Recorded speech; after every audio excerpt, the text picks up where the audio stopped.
Coming up on today's Wild West, we'll saddle up at the team roping capital of the world, Wickenburg, Arizona. We'll take you riding at the historic KL Bar Guest Ranch. It's been super fun. We're definitely coming back. The horse knows more than we ever will about what works and what doesn't work on his back. You'll see how fine custom saddles are made at Stoney Saddlery, plus the beautiful buffalo horn art of Lakota artist Kevin Pouillet. It's all next. We'll play right there. On today's Wild West. Oh, sweet. The Wild West. It's still out there. And we'll show you how to find it. This is today's Wild West.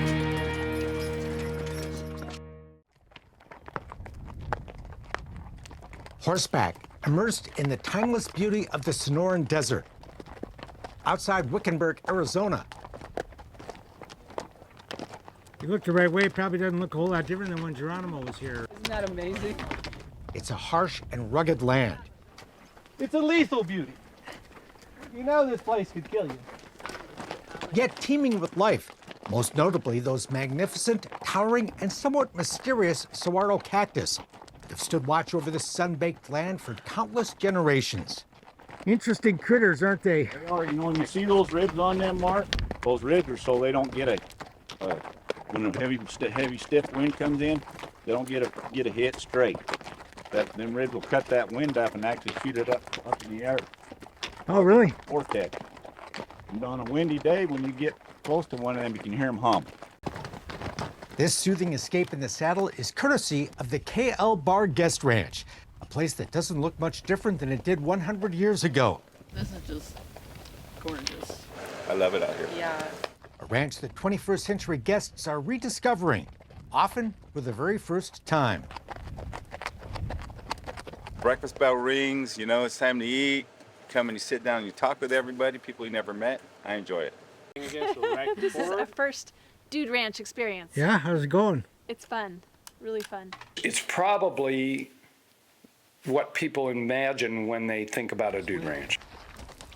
Listed on the National Register of Historic Places, the KL Bar was one of Arizona's very first dude ranches. 18-year-old Romaine Loudermilk named the outfit after his mother when he founded what began as a working cattle ranch in 1909, becoming a full-time guest ranch in 1926. He was 17 years old and he wanted this spot on the Hassayampa River, and he wasn't old enough yet to homestead, so he came out and camped on it to make sure nobody took his spot. And as soon as he was 18, he went and homesteaded the ranch, and then later, with help, built this, to me, amazing lodge. KL Bar guests still gather in the beautiful, historic adobe lodge he built with a big stone fireplace, ceiling beams made of old telegraph poles, and wagon wheel chandeliers that all lend to the historic Western ambiance of this most unique and authentic ranch. The KL Bar isn't even 10 minutes from downtown Wickenburg. We'll walk through the gates and it feels like you're a million miles away. And the place hasn't changed much since the first guests arrived here back in 1926. This is a dude ranch that looks and feels not all that different than it probably did 100 years ago. I haven't looked at a screen in forever. Yeah, I love that. It's been super fun. We're definitely coming back. It's a quiet, intimate ranch that takes just a couple dozen guests at a time, where it's easy to make new friends over family-style meals in the dining room or outside on the patio. This peaceful oasis makes you feel like you're in remote country. But you're just 5 minutes from downtown Wickenburg, home to at least 3 saddle makers, a custom hat shop, the world-class Desert Caballeros Western Museum, and a cowboy town known during the winter as the team roping capital of the world. More on that later in the program. Horses are the heart of the KL Bar. The horses have been the best part. And there's lots of room to ride on seemingly unlimited miles of trails through vast areas of unspoiled Arizona desert. And this ranch is next to all kinds of interesting riding, slot canyons, and they go up on these mesas, and you know, it's classic Arizona with the saguaros in the mountains. And I love it. You stay with the same horse the whole time. So like me and Denver, this is my buddy. We've bonded a lot. You have Paco. Sounds like you've had a little fun. Yes. Yeah. Not a little, a lot. Hey, you can do it. Yellow. Come on. A saguaro cactus will be at least 70 years old when it gets its first arm. The beautiful Sonoran Desert is rich in history and full of life, and KL Bar's wranglers love to share their insights along the trail. The fruit that grows is delicious. And the Native Americans would actually take the inner stems from a dead saguaro, lash them together, and make a little pork basket at the top to pluck the fruit off of the living. It's a magnificent place to ride. One reason why Wickenburg was once known as the dude ranch capital of the world. And there was dozens of dude ranches, and this is probably the only one left that is actually authentic to the original way the dude ranches were operated. You know, the small scale, the family atmosphere. How'd everyone hate the ride? It's kind of quiet. We like the smaller numbers and the individual attention. You know, like today was just a priceless experience with Emily. So it was just awesome. Hey, there, perfect. Good job, Jeremiah. Good boy. Now number 8, you're gonna look at Emily is Emily Hodges, a champion in the equestrian sport known as cattle sorting. Watch their eyes. Watch the cow's eyes, because when the cows start looking, wherever they're looking is where they're thinking of going. And a former horsemanship instructor at the prestigious Thatcher School in Ojai, California. There you go. You're gonna get a double. She is a great teacher. A large majority of our guests have never been on a horse before, never been around a horse. So I use a lot of those same lessons. I teach it here to the guests. And getting to do this with the cows, this is a great experience. Wow. Thank you, Jeremiah. And a lot of fun, not to be on the trails, to be able to actually put a lot of what, you know, you're learning into practice. There's 2 parts to cattle penning. First, you have to drive 10 cows from the big arena into the small pen. It's kind of weird how the horse is a prey animal, but it becomes the predator. Oh, they absolutely have predatory tendencies. Yeah. They love it. Come on, let's go. Good, now he's clean. Once the cows are corralled, Emily guards the gate while a solo rider goes in to drive out 1 cow at a time. There we go. There, now let's go get one. Good. Another horseback game is team penning, No, we got him. Hey, hey. a timed sport where a team of riders pick out just 3 cows and drive them into a pen. Well, that looked like fun. Yeah, it was. That was a lot of fun. Say good boy, Walter. Good boy, Walter. Emily manages the ranch with her husband Kyle, with help from their cute little daughter Jillian, a star attraction of the KL Bar, along with her good friend Walter the donkey. Definitely, I would say the most photographed animal on this outfit. And you always like to stand right in front of that sign, so it's perfect. Come sunrise, Come on, Frank. Kyle offers another treat Peregrines are the most widespread falcon on the planet. you wouldn't expect to find at a dude ranch, falconry. This is a Gyr Peregrine hybrid. His name is Frank. Mornings before breakfast, the professional falconer gives guests a look at the fascinating world of these birds of prey. Kyle owns about half a dozen. He uses a remote control airplane towing bait to exercise and train his falcons. Whoa. That was so cool. Very fast. The fastest animal on the planet. You never get to see a falcon in the wild hunt like this. Pretty spectacular thing to see. It's fun to share. Got your finger, there you go. There are still more new experiences. There you go. Was that your first shot ever? Yeah. First shot ever with the rifle. Good job. You can shoot 10 if you want. Lots of new It was experiences. a new experience. A lot of them. A lot in a few days, yeah. Cool. But it's great, yeah. It's good to have new experiences, so it was really fun. Yeah. Kyle's also the ranch rifle range instructor, where you can learn to shoot a lever action .22.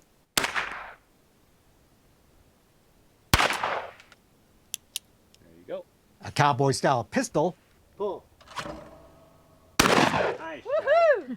and even do a little skeet shooting. First time ever at a dude ranch, though, huh? First time ever. Gonna be my last. Yeah, this is a great place. I don't know, your spirit feels light when you're here. Ready to ride a horse, get up and have breakfast, ready for Denver to take me on a ride. And I love that part of it. So, And everybody we've met has been yeah, super nice. it's like home. Riding a horse, soaking in the scenery, making new friends. The simple pleasures of the KL Bar, a living time capsule of a bygone era, and a soothing escape this generation may need more than ever before. Just 5 minutes from the KL Bar gate, you'll find hundreds of people horseback with a rope in their hand. We'll tell you what that's all about just ahead on today's Wild West. Welcome to the team roping capital of the world. Every winter, thousands of team ropers from all over the U.S., Canada, and beyond flock to Wickenburg, Arizona to spend the cold months of the year riding and roping. Team roping. I'm semi-retired and roping's what I like to do. Charles Riley is here from Oklahoma for the 4th year in a row. Well, right now at home it's like 19 degrees, and here today it's different, but most of the time it's in the 70s. Team roping is a two-person sport. One rider ropes the horns, the other the heels, and the fastest time wins. And you can win some cool stuff, like trophy saddles and pickup trucks. Last year during our 20 and 21 season, we paid out over $10 million to the winners. We just had our Dodge pickup roping, where we gave away a Dodge pickup. Fun stuff. Any place like this in the world? Not that I know of. But as you hear over and over again, the best part of it all are the people. The people that you're with. Yeah? Yeah, they're great people, team ropers. Like 84-year-old Earl Higgins, who's been roping since he was 12. Pretty fun, pretty challenging. That's what I was going to say. Or these teenage cowboys, growing up in Wickenburg. Oh, I've been roping since I was 7. Do all the kids rope here, a lot of them? Oh, yeah. Except for that one. Yeah, no, he doesn't rope at all. I rope better than No matter how old you are, no matter how long you've been riding, there's a chance for everyone. So it's a handicap, so you can always, whether you're a 3 or you're a pro, there's going to be a roping for you somewhere. With all those competitors, the ropings are run like a finely tuned machine. One team of riders takes off in hot pursuit of a cow, and before they've even finished, the next team moves into position with another cow ready to run when the chute flies open.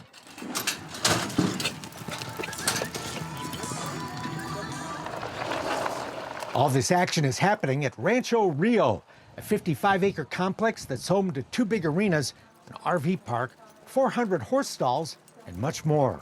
It's really fun out here. It's Rancho Rio is just the best. About 500 teams of ropers will compete here on this particular Saturday, and this is just one of 6 roping arenas holding competitions within 15 minutes of here. These are what the ropings are. There's even a newspaper, the Arizona Jackpot, to help ropers keep track of all the action. So there's 1, 2, 6, 7, it looks like. It's within 20 miles.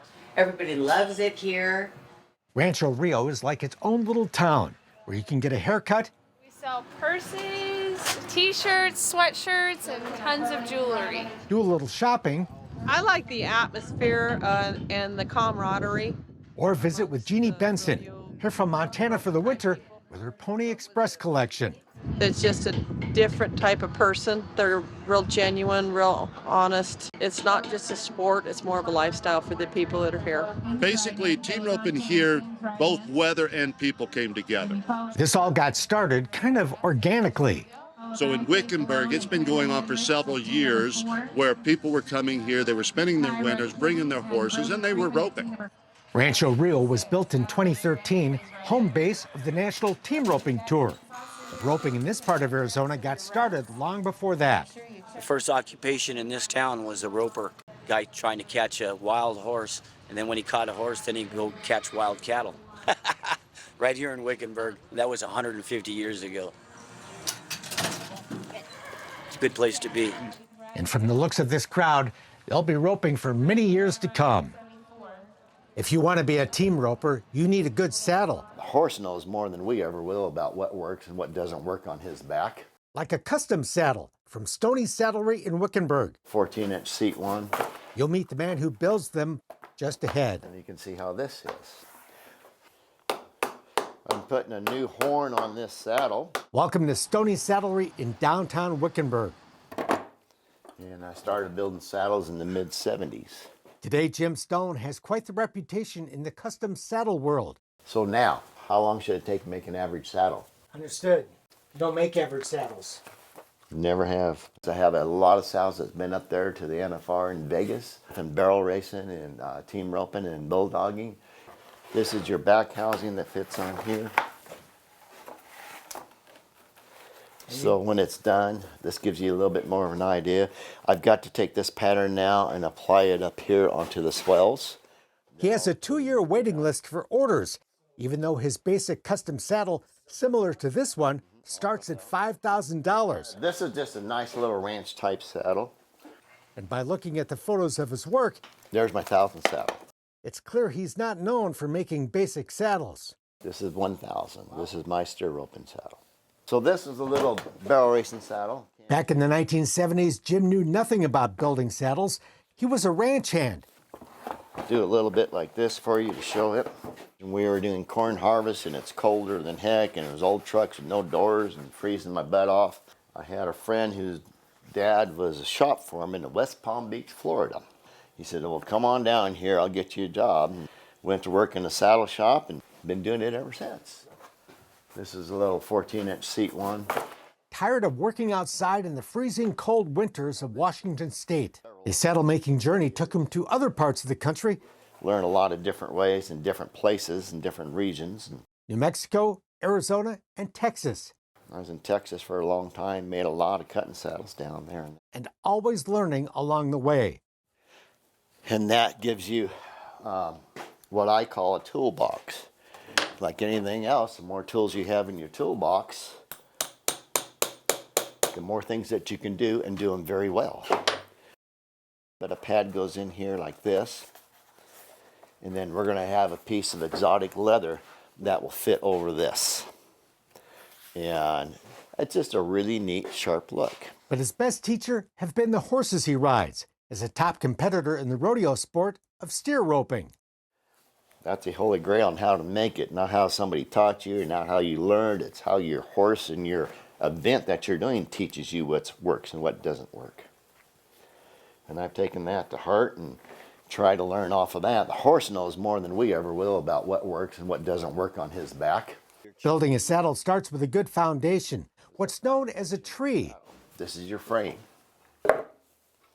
The bottom of this fits the horse and the top of it fits the rider. Which Stone custom orders for each horse. So when it comes to the bottom, it's these bars. They have to be at a set of specs that will accommodate the fit of the horse. And these are all custom made in my specs to fit your unicorn and your discipline of riding, whatever it may be. In my humble opinion, a well-made saddle is fine craftsmanship. What have you enjoyed most about what you do? Getting paid. But don't dare call Jim a craftsman. No, sir. I am not a craftsman. I'm a businessman. Every business in the world is about supply and demand, isn't it? I have the only Stoney saddles that you can get in the whole US of A. Nobody else can do a Stoney saddle. And don't ask him to fix your shoes. What about your motorcycle seat and your wife's purse? Not going to happen in this lifetime.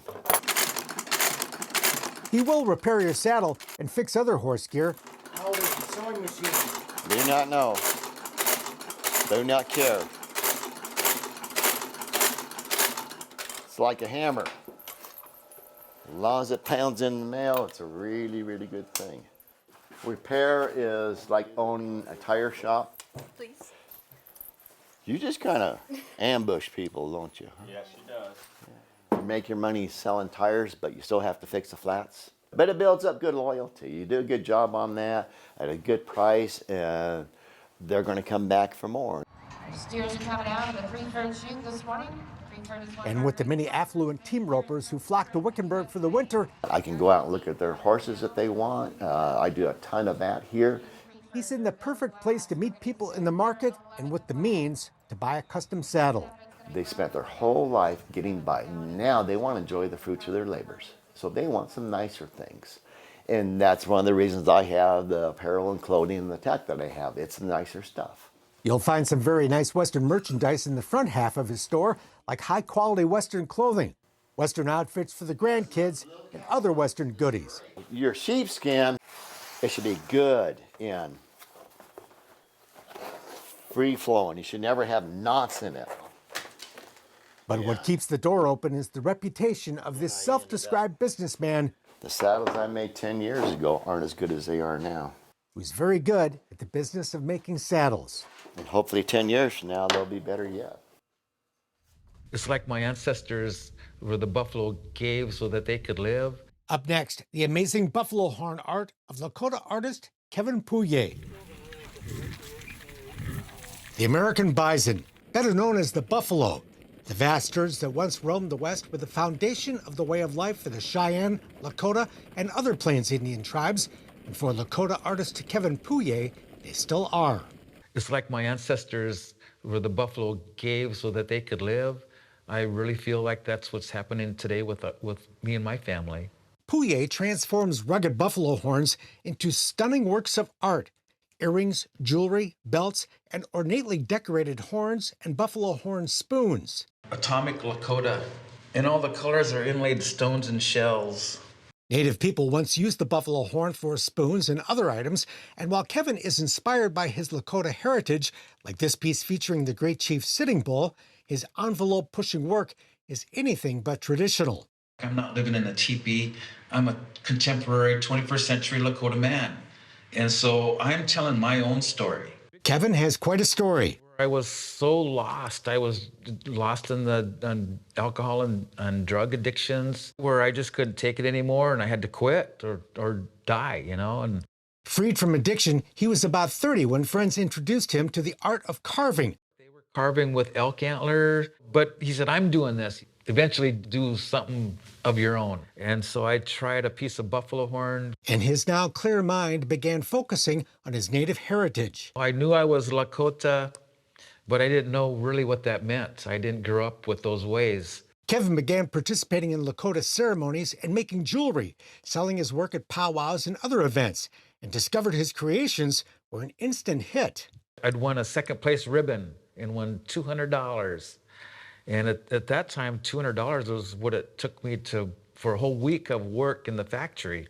Pouillet soon left his job at a factory and moved to his father's ranch on South Dakota's Pine Ridge Indian Reservation, where he helped with the cattle, set up a studio, and created art. And from going to these local shows, we would have curators who were really impressed with our work, and they would be judging these local shows. And we got invited to Phoenix. That show at Arizona's prestigious Herb Museum led to an invitation to the Santa Fe Indian Market, the top show for Native artists in North America, where in 2018 he won Best of Show, the top prize, for Wiawanakiksheen, meaning Women Defenders of Others, a belt featuring images of 8 influential Native women carved on pieces of buffalo horn. Artists, activists, grassroots women, and these are women all beloved by their communities who were doing it out of their hearts. That work was later purchased for display at the Smithsonian National Museum of the American Indian, one of a number of major museums that owns and displays Kevin's work. Our work has been shown in Paris, at the Metropolitan Museum of Art in New York City, and we pinch ourselves to that this is really happening. That's a long story short, but it hasn't been quite that simple. For one thing, buffalo horn is not the easiest material to find. It's always been difficult. There was a time, probably in around 2000, the late 90s, where I had almost gone out of business because I didn't have any more material. Kevin has since connected with buffalo ranchers to solve that problem, but he can still run into objections. I've had someone actually be mad because the buffalo has to die for me to use the horn cap. And she almost slapped me at this art show, and she walked away. And I said, wait, come back here. And she came back, and she was so mad. And I talked about how this material, is sacred to us, and how I make these beautiful things. And it's not being thrown away and put in a landfill like a lot of people do with these materials. And she actually bought a pair of earrings after we talked, and I educated her. Much of Kevin's work is simply beautiful. Jewelry, bolo ties, decorative art, but he's not shy about using his platform as an artist to speak up about issues he cares about. I mean, life is short. I want to be one of those people that have something to say.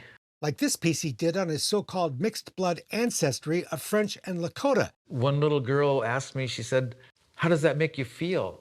Illustrating how a person with roots in both worlds can sometimes feel like they belong to neither. To communicate an awareness with other people with something I made was really fulfilling as an artist. Kevin says the Lakota were known as the people of the buffalo, who used every part of that animal. This 21st century Lakota man carries on that tradition in new ways. I almost died from that lifestyle that I was living, and a lot of our people still are. And if I can inspire a young person from the reservation to be an artist, that's what I want to do, even if it's one or two people. That's it for now. We're back next time with more cool stuff from today's Wild West. I'm Mark Bedore. We'll see you down the trail. For more information on the people and places featured in today's Wild West, or to order show DVDs and books, visit todayswildwest.com. Funding for Today's Wild West provided by the Leggett Foundation,